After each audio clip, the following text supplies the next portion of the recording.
Bago tayo magsimula mga kabayan, inform ko lang kayo na meron pa tayong last 3 pieces. Tignan na lang sa screen. Ito yung pangil ng baboy ramo na may kasamang gabay medalyon. Ang bisa nito, kabal sa katawan at pampalakas ng katawan.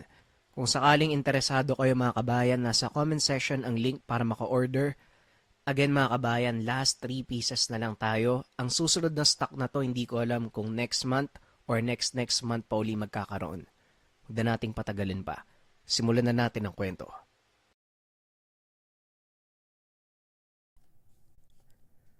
Ang kwentong ito ay hango sa totoong buhay. Mula ito sa isa nating kabayan na itago na lang natin sa pangalang Bravo. Walang eksaktong taon, probinsya ng Masbate. Nang mga panong ito, kilalang manggagamot sa bayan ng Mandaon itong si Bravo. Nasa edad 25. Naging biyasa ito sa panglulunas ng mga sakit na dulot ng elemento. Ang madalas kinukonsulta sa kanya ay kulam. Dinarayo ng mga tao mula sa malalayong lugar ang binata dahil sa kakaibang kakayahan nito sa panggagamot. Ngunit lingid sa kaalaman ng lahat na may madilim na nakaraan ng binata. Sa edad na 18 taon, naulila ito sa mga magulang. Pinatay ng taong bayan ang ama dahil sa salang pambabarang. Ang kanyang ina naman, namatay sa karamdaman noong sanggol pa lamang si Bravo. Pinatay ng kanyang ama ang kanilang kapitan dahil na din sa panggigibit nito sa ilan nilang kababaryo. Aatras tayo ng 20 taon. Masayang namumuhay si Mang Ruben sa kanilang pamayanan. Halos lahat ng tao ay kilala ito dahil na din sa kabaitan at taglay na kahusayan sa panggagamot. Maliit pa lamang si Bravo, iminulat na ito ng kanyang mga magulang sa katotohanan ng kanilang pamumuhay. Palaging sinasabi ni Mang Ruben na sila ay mula sa angkan ng mga mambabarang at mahabang panahon na nilang inaalagaan ang lihim. Ito ang tatandaan mo, Bravo. Balang araw, ikaw ang magmamana ng kakayahan ko. Ayokong gamitin mo ito sa pananakit ng kapwa. Wika ni Mang Ruben. Hindi po ba masama yung pambabarang? Ibig sabihin, masama din po tayo. Tanong ng nooy paslit pa na si Bravo. Hindi nakabatay sa kaalaman ng tao ang kanyang pagkatao. Kahit ano pa man ang nalalaman mo, basta ginagamit mo ito sa kabutihan at hindi ka nakakasakit ng kapwa, hindi ka masama. Pero sa oras na manakit ka gamit ang kaalamang iyon, ibang usapan na yun, anak. Kaya pagdating ng panahon, ikaw ang magmamana ng kakayahan ko. Gamitin mo ito sa kabutihan. Tugon ni Mang Ruben. Nakikita ni Bravo ang ginagawa ng ama, lalo na ang pagtulong nito sa mga kababaryo. Kahit hindi ito tumatanggap ng bayad sa panggagamot. Ni minsan, hindi nakaranas ang pamilya na magutom. Araw-araw ay may nagbibigay ng prutas sa kanila, gulay at mga hayop bilang pasasalamat sa pagtulong ni Mang Ruben sa mga tao. Ngunit kahit anong kabutihan ang ipakita ni Mang Bravo sa mga taga-baryo, merong iilan na minamasama ito. Kagaya na lang ng Kapitan del Barrio na itago na lang natin sa pangalang Filimon. Madalas itong nakamasid sa labas ng tahanan nila Bravo. Kung hindi naman ay nagpapadala ito ng mga taong nagbabantay at mag-uulat sa kanyang mga kaganapan. Tay, andyan na naman po sa labas ng bahay yung mga tauhan ni Kapitan. Bakit po ba nila kayo binabantayan? May nagawa po ba kayong masama? Tanong ni Bravo. Huwag mo silang alalahanin, anak. Dahil kahit ano pang gawin nila, wala silang makikita dahil wala naman tayong ginagawang masama. Halika dito. Tulungan mo ako sa isa nating pasyente. Wika ni Mang Ruben. Katuwang nito ang paslit sa panggagamot bilang taga-abot ng mga kailangan. Sa ganung paraan, napag-aralan ni Bravo ang mga pamamaraan, maliban na lang sa mga komplikadong gawain, kagaya ng pagpapasanib o pagpapalayas ng mga elemento. Wala ding naging kaibigan si Bravo, kaya naman mas tinuon nito ang pansin sa mga itinuturo ng ama. Sa paglipas ng taon, lalong tumataas ang antas ng kaalaman ng paslit.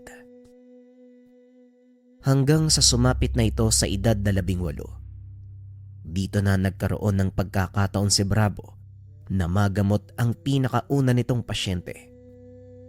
Isang batang lalaki ang dinala sa kanilang tahanan na halos wala ng buhay. Sa unang tingin ay parang natutulog lang ito. At dahil wala si Mang Ruben ng mga oras na yon, sinabihan ni Bravo ang mga panauhin na bumalik na lamang. Pakiusap, Ingo. Malayo pa yung pinanggalingan namin eh. Wala na kaming perang pamasahe. Kung pababalikin mo pa kami, malamang sa mga oras na yon, hindi na din namin maaagapan ang buhay ng anak ko. Kaya sana hayaan mo kaming antayin si Mang Ruben. Wika ng matandang lalaki. Ang pangalan nito ay Pilo. Nang mga sandaling ito, binata na si Bravo. Ay nako, hindi ko po kasi tiyak kung kailan babalik si tatay eh. Pero sige po, kung talagang alanganin na yung pag-uwi nyo, pwede naman po kayo mag-intay. Tugon ni Bravo. Kaso nga lang papalubog na ang araw. Hindi pa rin dumarating ang ama. Kita ng binata ang pag-aalala sa matandang lalaki. Nakaramdam ito ng awa. Mawalang galang na po, Manong. Kung hindi nyo po mamasamain, maaari ko bang malaman kung ano nangyari sa pasyente? Tanong ni Bravo. Hindi ko rin alam kung anong totoong nangyari. Pero dumayo sa piyesta yung anak ko. Pagsapit ng gabi pag uwi nila, inaapoy na siya ng lagnat. Kinabukasan, doon na nagsimulang manghina ang kanyang katawan. Hanggang sa nawalan na siya ng ulirati. Ilang araw nang ganito ang anak ko. Pinatignan na namin sa mga doktor pero wala naman silang nakitang problema. Si Mang Robel lang talaga ang aming pag-asa. Wika ni Pilo. Dagdag pa nito, halos maubos na din ang kanilang inipon dahil sa pabalik-balik ng ospital. Sa hindi malamang dahilan ay tila may nag-udyok sa kanya na tignan ang pasyente. Nung una ay hindi pa pumayag ang ama. Ngunit kalaunan, nakumbinsi din ito lalo pa nang dumating ang kaibigan na itago na lang natin sa pangalang Agustin. Naku, Manong, kung hindi nyo na itatanong, katuwang ng tatay niya tong si Bravo. Kaya hayaan nyo po siyang tignan yung pasyente. Baka sakaling kaya niyang gamutin. Wika ni Agustin. Kahit papano po, may natutunan naman ako kay tatay. Hayaan nyo akong tignan ng anak nyo. Wika ni Bravo. Kagad nagpaubaya ang matanda. Pagkahawak pa lang ni Bravo sa pulso nito, kakaibang pakiramdam ang sumalubong sa kanya. Manong, may kung anong nananahan sa katawan ng anak nyo. Unti-unti nitong sinasakop ang kanyang pagkatao. Maaari ko po bang malaman, maliban sa pagkakaroon ng mataas na lagnat, ano pang napansin niyo sa kanya? Tanong ni Bravo. Oo nga pala. Meron siyang dalang kawayan na parang nginatngat ng aso. Pinatong niya yun sa lamesa tapos pagkadambot ko, itatapon ko sana eh. Bigla siyang nagalit sa akin. Pagpapaliwanag ni Pilo. Mukhang alam ko na kung anong nangyari sa anak niyo, Manong. Pero hindi pa ako sigurado ah. Kailangan ko pa ng kaunting pagsusuri. Agustin, maaari mo ba akong ikuha ng dahon ng agaw at saka baging na makabuhay? Wika ng binata. Dali-dali namang lumakad si Agustin. At dahil nasa bukana lang naman ang mga nasabing sangkap, mabilis itong nakabalik. Inabot ng binata ang mga sangkap kay Bravo. Kinusot nito sa kanyang palad ang dahon ng adgaw. Itinapat sa ilong ng walang malay na pasyente. Ilang sandali pa ang nakalipas ay bigla itong dumilat at napatitig kay Bravo. Hinawakan ng binata ang baging ng makabuhay. Idinikit sa palad ng pasyente. Sumigaw ito at nakiusap na alisin dahil nalalasahan niya ang pait ng makabuhay. Dito na nakumpirma ni Bravo ang hinala. Sabihin niyo po sa akin, anong nangyari sa anak ko? Tanong ni Pilo. Ikinalulungkot ko pong sabihin, Manong, pero biktima ng yanggaw ang anak nyo. Tugon ni Bravo. Sa mga hindi nakakalam, ang pangyayanggaw ay isang paraan ng mga aswang upang makapagparami. Ito ay sa pamamagitan ng pagpapatulo ng kanilang laway sa tenga ng biktima. O hindi kaya naman paghalo nito sa pagkaing inihain. Maraming paraan para malaman kung ang isang tao ay nayanggaw. Una ay sa pamamagitan ng kilos. Madalas balisa ang taong nayanggaw sa unang 3 araw. Natatakot ito sa tubig at kadalasang makikitang may kung anong hinangat-ngat. Paminsan ay kahoy o hindi kaya naman kaperasong kawayan. Ikalawa, sa pamamagitan ng mga kagamitan. Ang pamamaraang ito ay nagagawa lang ng isang taong may kaalaman sa pananambal. Gumagamit sila ng ilang gamit, kagaya ng mga halamang gamot o hindi kaya naman mga langis. Ikatlo at ang pinakamalala. Sa pagkakataong ito, nakikita ng iba ang kinikilos ng taong nayanggaw. Hindi na kailangan ng espesyal na kakayahan para malaman ito. Dahil sa ganitong pagkakataon, unti-unti nang lumalabas ang pagiging aswang sa taong nayanggaw. At sa oras na makatikim ito ng dugo ng tao, matutulog ang nayanggaw ng ilang araw bilang paghahanda sa tuluyan nitong paglabas na isang ganap na aswang. Kadalasang tumatagal ng 5 hanggang 7 araw ang ganitong proseso.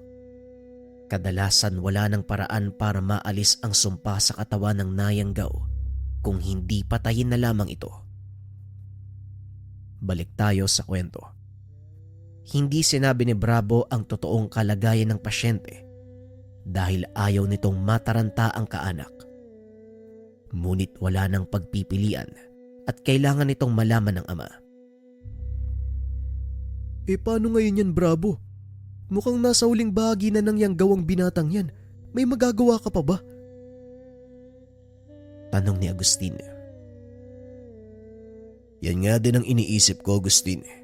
Hindi ko alam kung paano sasabihin sa ama ng pasyente yung katotohanan sa kaso ng anak niya. Dahil alam kong hindi siya maniniwala at maaari ding masira ang reputasyon ng tatay ko kung sakali. Tugon ni Bravo. Anong balak mong gawin? Hindi mo kayang gamutin yan. Kung sakaling may masamang mangyari sa pasyente, maaari ka ring mapahamak, Bravo. Muling wika ng kaibigan. Napaisip ang binata sa mga sinabi nito. Ngunit alam din ni Bravo, wala na siyang ibang maaasahan. Sa puntong ito kung saan maaaring maraming mapahamak sa isang maling desisyon. Kaso nga lang, pinili pa rin ng binatang gamutin ng pasyente. Gagamutin ko siya, Agustin. Kahit papano naman may naturo sa akin si tatay tungkol sa ganitong kaso eh. Ang problema nga lang, wala akong sapat na karanasan. Patnubayan nawa ako ng mga ninuno ni tatay. Wika ni Bravo. Naku po, mukhang malaking gulo yung haharapin mo ah. Bakit kasi hindi mo nalang antayin si Mang Ruben eh? Kinakabahan na ako sa iyo eh. Wika ni Agustin. Huwag kang mag-alala. Ako ang nagdesisyon, kaya ako ang sasalo ng pananagutan. Matapos mag-usap ng magkaibigan, kaagad nang tumuloy si Bravo sa sala kung saan nag-aantay ang mag-ama. Tinignan ni Bravo ang pasyente. Bagaman nakadilat ang mga mata nito ay hindi pa rin kumikilos. Ipinaliwanag ni Bravo ang totoong kondisyon ng pasyente at halos gumuho ang mundo ng matanda dahil hindi nito lubos akalaing magiging ganap na aswang ang kaisa-isang anak. Pakiusap, tulungan mo yung anak ko, marami pa siyang pangarap sa buhay. Ayoko mauwi sa wala lahat ng yon. Pakiusap ni Mang Pilo. Hindi ako mangako, Manong. Pero gagawin ko ang lahat para matulungan kayo. Sandali lang. May kukunin ako mga gamit.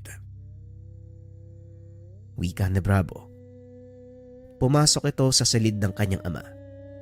Hinanap ang ilang gamit sa pag-asang naiwan ito. Napangiti ang binata nang makita ang kahong nilalagyan ng kagamitan ng kanyang ama. Dali-dali niya itong kinuha. Lumabas ng silid at inilapag ito ng binata sa mesa. Tila kusang pumapasok sa kanyang isipan ang lahat ng dapat gawin. Nagawa pa nitong ipaliwanag sa ama ng pasyente ang mga maaaring mangyari. Kinuha ng binata ang isang bote na naglalaman ng langis. Ipinahid niya ito sa noo at tiyan ng pasyente. Naglagay ng kaunting kutsara at pinainom. Nung una ay tila walang nangyari. Ngunit kalaunan ay unti-unting kumilos ang pasyente. Hinawakan ni Bravo ang noo nito upang pigilan sa pagbangon at ang sunod na ginawa ng binata. Nag-usal ng mga dasal. Ilang ulit na inihip sa noo ng pasyente. Nagsisimula ng maramdaman ng nilalang ang ginagawa kong parusa. Agustin, kakailanganin ko ng tulong mo dito. Maaari mo bang kunin ang mga lubid na nasa kusina? Wika ni Bravo sa kaibigan. Tarantang umalis si Agustin para kunin ang lubid. Itinali ng binata ang paa at kamay ng pasyente para hindi ito makawala. Dahil sa oras na makakuha ito ng pagkakataon, kaagad itong tatakas. Ngunit nakailang ulit na ang binata sa kanyang proseso. Tila hindi pa rin sumusuko ang yanggaw. Pagpahingayin mo muna kaya yung pasyente. Baka hindi niyan kayanin yung proseso. Wika ni Agustin. Napagtanto ni Bravo na tama ang kaibigan. Anong nangyayari sa anak ko, iho? Kumusta siya? Tanong ni Mang Pilo. Sa ngayon po, kailangan niya magpahinga. Baka hindi kayanin ng katawan niya ang susunod na proseso. Hindi na tumatalab sa kanya mga dasal na karaniwan naming ginagamit. Pero may susubukan akong paraan. Medyo komplikado kasi pati ako maaaring mapahamak sa prosesong yun. Kaso wala na akong magagawa. Kailangan tanggalin ang anumang nasa katawan ng anak niyo. Tugon ni Bravo. Kagad itong kinausap ni Agustin dahil alam ng kaibigan ang binabalak ng binata. Huwag mo sabihin gagamitin mo yung bertud ng tatay mo. Tandaan mo ang sinabi ni Mang Ruben. Hindi mo pwedeng gamitin ang bertud ng ibang tao, lalo na kung hindi pa napapasa sa'yo. Wika ni Agustin. Alam ko, Agustin. Maaari ako mamatay sa gagawin ko. Pero wala na akong pagpipilian.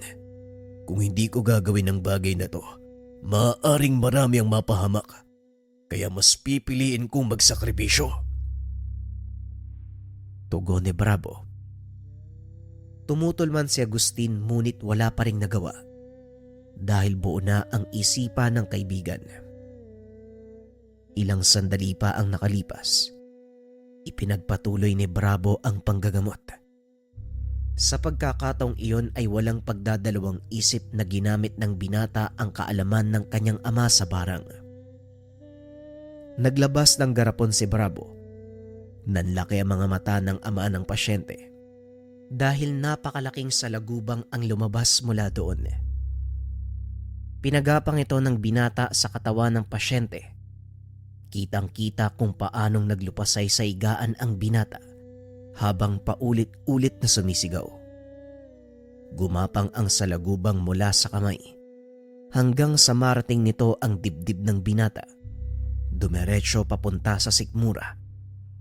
Napatayo sa kinauupuan ng ama nang makita niyang unti-unting pumapasok ang insekto sa balat ng anak. Patuloy itong naglulupasay hanggang sa bigla na lang huminto sa paggalaw. Tinitigan ng matanda si Bravo na noon ay nakaupo sa tabi ng kanyang anak.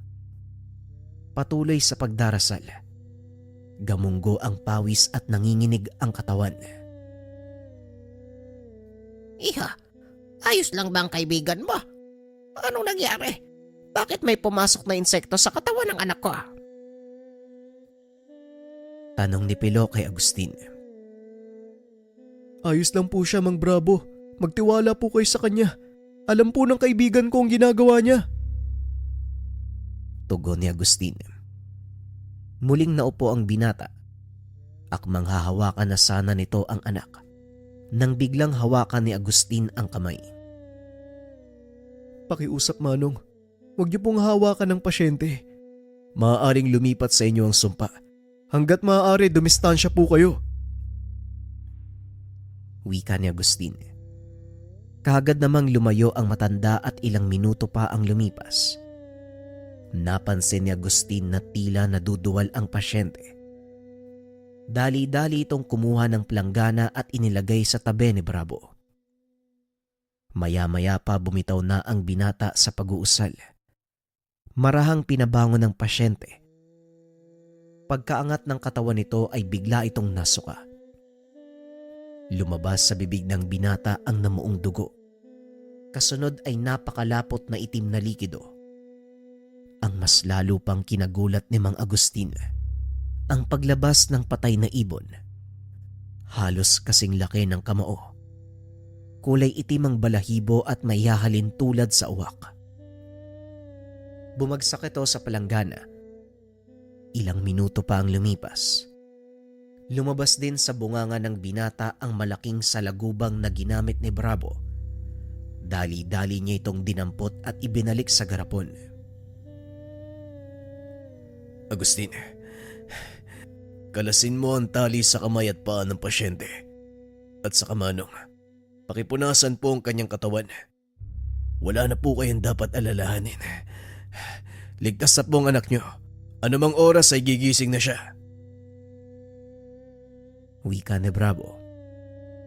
Hindi nga ito nagkamali dahil ilang minuto lang ang nakalipas.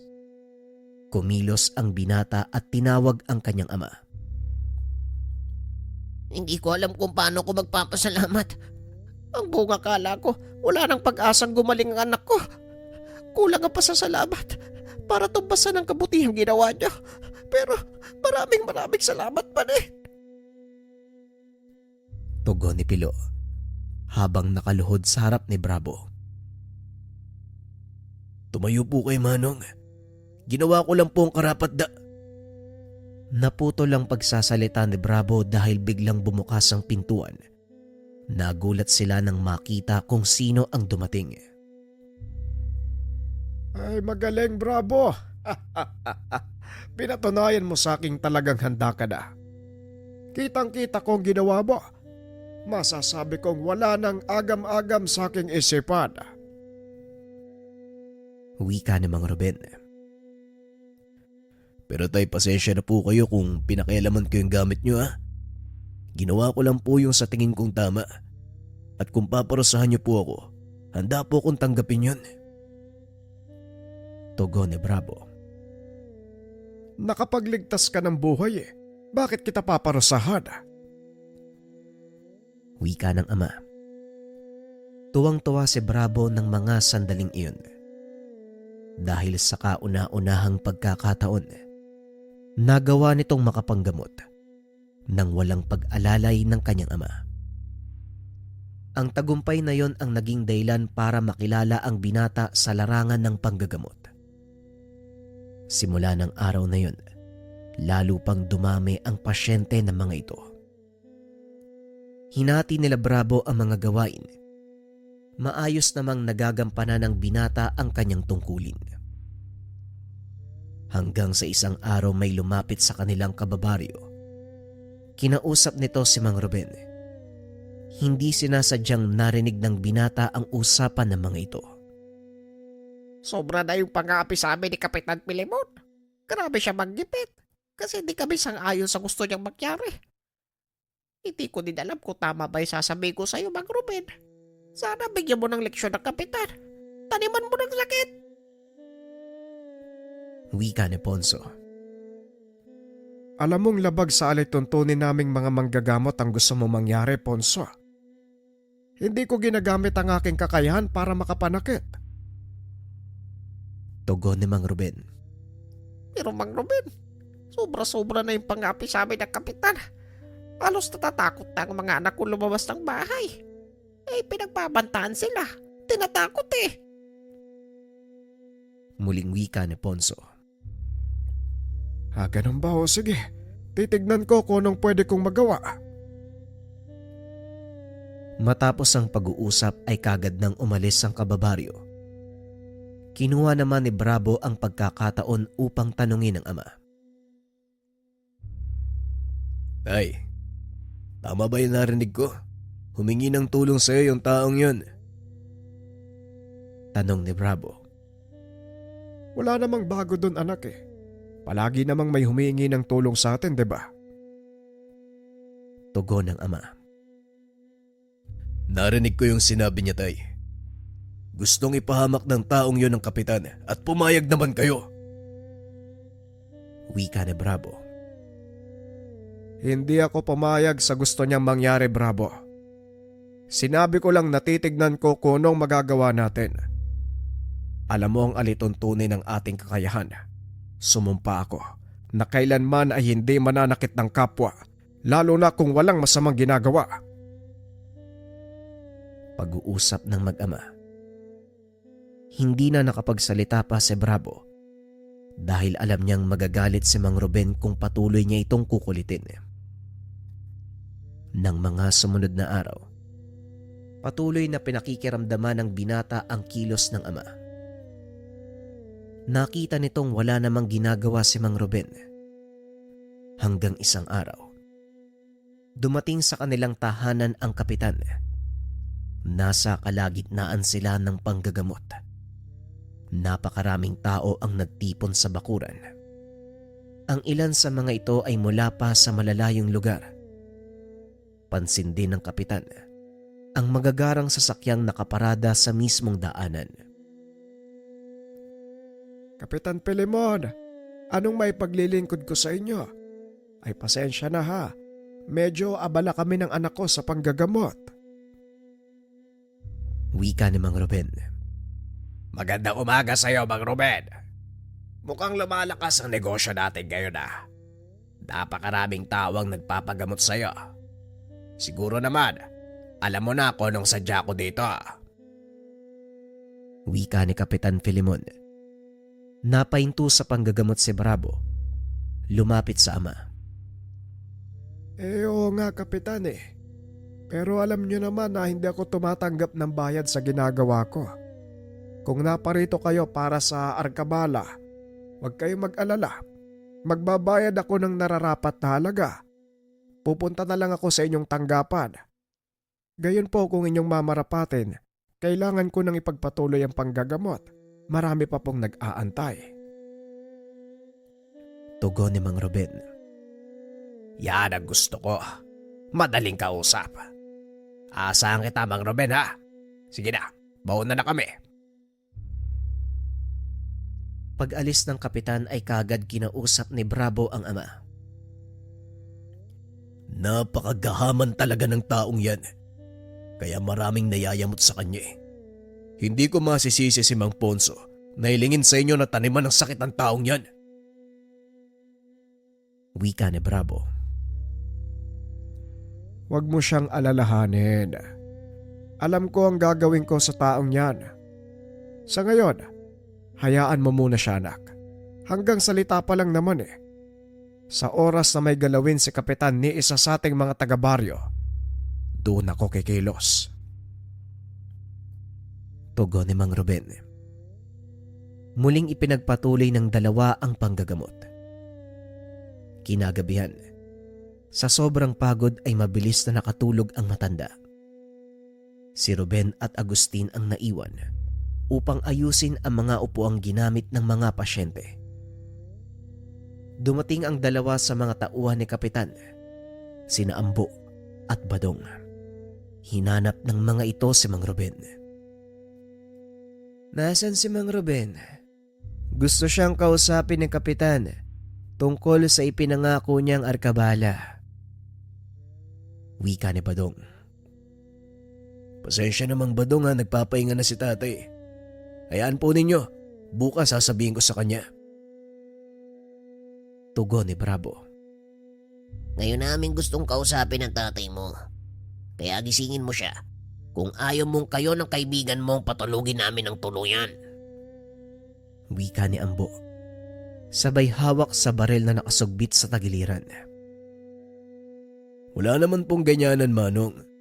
Tatakutin mo kami sa sarili naming bakuran. Baka nakakalimutan mong...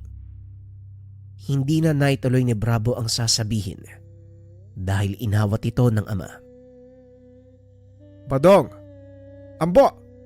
Anong kaguluhan yan? Bakit kayo nandito? Tanong ni Mang Ruben. Nangako ka kay Kapitan, di ba? Pero hindi ka nagpunta sa opisina. Naparito kami upang kolektahin ang pinangako mong arkabala. Tugon ni Ambo. Napangiti naman si Mang Ruben at lumabas ng tahanan. Ramdam ni Bravo ang kakaibang aura ng ama. Alam niya ng mga sandaling iyon na galit na ito. Ganun ba? Pasensya na kayo Sobrang napagod ako sa buong araw ng panggagamot. Hayaan nyo, bukas sa bukas pupunta ako sa kabisera upang iabot ng personal ang arkabala ko. Tugon ni Mang Ruben. Biglang bumunot ng baril si Ambo. Itinutok sa ulo ng matanda. Ngayon niya pinapakuha yung pera. Kaya huwag mo sayangin yung oras namin, tanda. Kung ayaw mong kumalat ang utak mo dito sa bakuran. Wika ni Ambo. Akmang lalapit sana si Bravo. Sumenya si Mang Ruben na wag siyang makikialam. Tinatakot mo ba ako, Ambo? Alam mo ba kung saan ka nakatungtong? Tanong ni Mang Ruben. Hindi ako nananakot, tanda. At sa oras na hindi mo ibigay ang hinihingi namin, sisiguraduhin kong hindi ka na makakapanggamot. Yon ang utos sa akin, Kapitan. Wika ni Ambo. Napailing na lang si Mang Ruben. Hinawi ang baril na nakatutok sa ulo niya. Alam mo ba kung ano ang kinakarap mo, Ambo? Sana lang wag kang gumawa ng bagay na maaaring ikasira ng samahan natin. Magkababaryo tayo Sandali lang kukunin ko ang pera. Wika ng matanda. Pumasok ito sa tahanan at ilang sandali lang. Lumabas ito na may dalang malaking supot na punong-puno ng barya. O ayan, hindi ko na binilang. Pasensya na ka mo Barya lang ang binibigay ng mga tao bilang pasasalamat. Tugon ni Mang Ruben. Yun. Madali ka naman palang kausap, tanda. Sige na, ako nang bahalang kumausap kay Kapitan. Hanggang sa susunod na buwan, Wika ni Ambo. Kagad na silang umalis ng tahanan. Bakit hindi ka lumabantay? Kamuntikan ka ng patayin ng taong yun Tanong ni Bravo. Maliit na bagay lang ang hinihiling nila, Bravo. Ayoko magsayang ng buhay dahil lang sa pera. Sige na, tapusin nyo na mga dapat ligpitin at magpahinga. Bukas marami pa tayong gagawin. Tugon ni Mang Ruben. Kagad na itong pumasok ng tahanan. Hanga din ako sa pasensya ng tatay mo, Bravo. Biruin mo, nasa bakuran niya ginanon siya. Pwedeng-pwede niyang saktan yung mga yun eh. Wika ni Agustin. Ewan ko nga dyan kay tatay eh. Ay nako, hayaan mo na. Tapusin na lang natin to. Matulog na lang tayo, gagabihin ka na eh. Tugon ni Bravo. Matapos ang pag-ayos, kagad nang nagpaalam si Agustin. Kinabukasan maaga itong dumating. Nanlaki ang mga mata ni Bravo dahil punong-puno ng pasa ang mukha ng kaibigan. Nakabenda ang kaliwang braso nito. Anong nangyari sa'yo? Napaaway ka ba kagabi? Tanong ni Bravo. Hindi, Bravo. Tinambangan ako ng mga tauhan ni Kap. Binugbog nila ako kagabi. Hindi ko nga alam kung ano yung kasalanan ko eh. Wika ni Agustin. Napagtanto ni Bravo na nadadamay ang kaibigan sa ginagawa ng kapitan. Kaya kagad nitong kinausap si Mang Ruben. Sobo-sobra na talaga ang mga taong yan. Maging ang mga walang malay ay napapahamak. Bravo! Isara mo ang bakuran. Hindi tayo tatanggap ng pasyente ngayong araw. May gagawin akong importante. Wika ng matanda. Sinara ni Bravo ang bakuran, maging ang kanilang pintuan. Matapos ay may kung anong kinuha ang matanda sa ilalim ng sapin ng kanyang higaan. Isa itong maliit na tela na may nakasulat na kung ano. Sumama kayong dalawa sa akin. May pupuntahan tayo. Wika ng matanda. Dali-dali namang nag-ayos si Bravo at sinundan ng ama. Nagtaka ang magkaibigan dahil dinala sila ng matanda sa loob ng kawayanan. Bumunot ng itak si Mang Ruben at ginamit ito bilang pangtapik ng mga puno ng malalaking kawayan na kung tawagin ay butong. Ang butong para sa kaalaman ng lahat. Isang uri ng kawayan na walang tinik. Ngunit punong-puno ng maninipis na buhok ang katawan nito. Sa pagtagal ng panahon ay nawawala din ang mga ito na siyang palatandaan na handa ng putulin ang puno. Patuloy na tinatapik ng matanda ang bawat nadadaan ng kawayan hanggang sa uminto ito sa partikular na puno. Kagad itong pinutol ng matanda at biniyak. Tumambad sa dalawa ang malalaking salagubang. Kamukha ito ng ginamit ni Bravo. Ngunit mas malaki ang mga nakuha ng kanyang ama sa buho ng kawayan. Masyado nilang sinasagad ang pasensya ko. Pues maganda sila sa kabayaran ng mga ginawa nila. Wika ni Mang Ruben. Sa pagkakataong iyon ramdam ng binata ang matinding galit ng ama. Hindi malaman ni Bravo kung matatakot ba o matutuwa sa mga nangyayari. Kakaibang aura ang naaninag ng binata sa ama. Alam niyang hindi ito ang karaniwang aura ng matanda. Ilang sandali pa ay gumapang na palayo ang mga uwang. Ang ilan ay humukay pailalim. Ang ilan naman ay lumipad. Ngunit may isang bukod tanging nagpaiwan. Nakapatong ito sa balikat ng matanda habang nililinis ang mahabang sungay. Ay, bakit po naiwan ng isang yan? At saka iba yung itsura niya. Ang isang ito ay espesyal. Siya ang nagsisilbing pinuno ng mga alaga kong lakang. Puro babae ang iba sa kanila at siya ang nag-iisang lalaki. Sa kanya nagmumula ang kakayahan kong utusan at manipulahin ang iba pang uri ng salagubang. Pagpapaliwanag ng matanda. Namangha ang binata dahil nakikita nito ang ginagawa ni Mang Ruben. Binubulungan niya ang lalaking lakang at sa pamamagitan ng pagpilantik ng mga sungay nito, kumikilos ang iba pang salagubang. Pinili ng tatlo na manatili sa loob ng kawayanan dahil mas ligtas sa lugar na ito para hindi na din sila makita ng mga taong magpapagamot. Bravo at Agustin, makinig kayo. Dahil maaaring may mangyaring malaking kaguluhan. Lalong-lalo ka na, Bravo.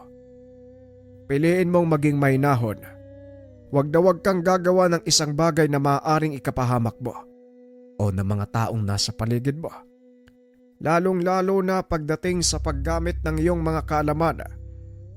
Mapaminsala ang kapangyarihan ng barang at hindi mo ito kayang pangibabawan. Lalamunin ka ng kasamaan.